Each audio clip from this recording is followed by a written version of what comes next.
வாசிப்பது இதை நம்ம இது வாசிப்பதுன்றது ரொம்ப நல்ல பழக்கம். அது நல்ல பழக்கம். ஒரு நாளைக்கு எவ்வளவு நேரம் நீங்க படிப்பீங்க புத்தகம்? எனக்கு புக் படிக்கிறது தான். அதனால வந்து இது பண்ணலாம். சில கோர்ஸ் எல்லாம் சொல்லலாம். ஜெயகாந்தன் சொல்லிட்டார், காலங்கள் யாருக்காகவும் காத்திருப்பதில்லை என்றார்.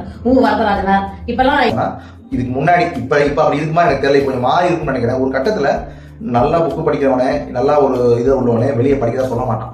படிக்கிறவன் சொல்றவங்க வந்து ஒரு மாதிரி இப்படி படிப்பாங்க. ஆனா ஆக்சுவலா என்ன பண்றா, அறிவு வளர்க்கறது வேற, சீன் காட்டுறது வேற. அந்த ஒரு இதை வந்து நம்ம புரிஞ்சுக்கணும். நீ எல்லாமே படிச்சிருக்கிறது எங்கேயாவது ஒரு நாள் கை கொடுக்கும். நம்ம அதை வந்து யாராவது படிச்சா அவங்க வந்து, அதாவது அவங்க என்கரேஜ் பண்ணாம இருந்தா கூட பரவாயில்ல, டிஸ்கரேஜ் பண்ணிக்காதீங்க. அது ரொம்ப தப்பு. ஏன்னா அது என்னைக்காவது ஒரு ஒருத்தர் வந்து உட்காந்து ஒரு கார் இன்ஜின்ல ஒரு பிரச்சனை வந்தா எப்படி சால்வ் பண்றதுன்னு ஒருத்தர் படிச்சுட்டு நீ போய் மெக்கானிக்கா உனக்கு எதுக்கு தேவையில்லாம அப்படின்னு யாரும் டிஸ்கரேஜ் பண்ணாங்க. என்னைக்காவது ஒரு காட்டுல மாட்டலாம். தெரிஞ்சு வச்சுக்கணும். கார் மெக்கானிக் பத்தி ஓரளவுக்கு தெரிஞ்சு வச்சுக்கணும். செல்ஃப் டிரைவ் ஓட்டி போகும்போது நின்றுட்டுன்னு சொன்னாக்க தண்ணினால நின்றுட்டா, இல்ல அந்த ரேடியேட்டர்னால இதுவாயிட்டா, இல்ல பின்னாடி டயர்ல பஞ்சர் ஆயிடுச்சு தெரிஞ்சிச்சா, ஓரளவுக்கு பேசிக் நாலேஜ் வேணும். அதெல்லாம் இல்லாம சைக்கிள் ஓட்டும் போது நம்ம பாக்குறது இல்லையா, எப்படி பஞ்சர் ஆகுது, எப்படி இதுவாகுது, எப்படி கீழே விழுறதுலாம் சொல்லிட்டுன்னு.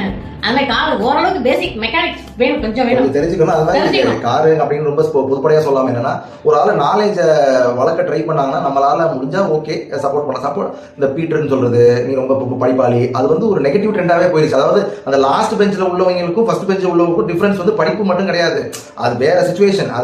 அது நம்ம வந்து இந்த 80s 90s 2000s வரைக்குமே ரொம்ப தப்பா புரிஞ்சுக்கப்பட்டு நினைக்கிறேன். இப்போ நம்ம இன்னைக்கு வந்து ரொம்ப பெரிய அளவில் பேசுற அந்த எலன் மாஸ்க், பில் கேட்ஸ்லாம் வந்து ஃபர்ஸ்ட் பெஞ்சுக்கு இருக்கிற குவாலிட்டின்னு சொல்றோம். அப்படி கிடையாது. நம்ம தான் பிரிச்சுக்கிட்டது. நம்ம படிக்காதவன் படிக்கிறவனை பார்த்து எப்படி சொல்றது, படிச்சவன் படிக்காத பார்த்து சொல்றது. ஸோ இதெல்லாம் படிப்புங்கிறது வந்து மார்க் வாங்குறதுக்கு முதல் கிடையாது. அது வந்து ஒரு அறிவை வளர்த்து உலகத்துக்கு எல்லா ஊருக்கும் நம்ம போக முடியுமா? இப்போ போன ஊர்களில் உள்ள விஷயம் சொன்னா தான் நமக்கு தெரியும். ஸோ அதுக்கு ஈஸியான வழி படிங்க, நீங்களும் படிங்க. படிக்கிறவன உங்களுக்கு தனிப்பட்ட முறை என்ன இருந்தாலும் டிஸ்கரேஜ் பண்ணாதீங்க. அது நிறைய பேர் பண்ணிருக்காங்க. இது எனக்கு நடந்திருக்கு, நான் சொல்றேன், நான் நிறைய பார்த்துருக்கேன். படிக்கலாம் எல்லா படத்தையும். அது வந்து அவனோட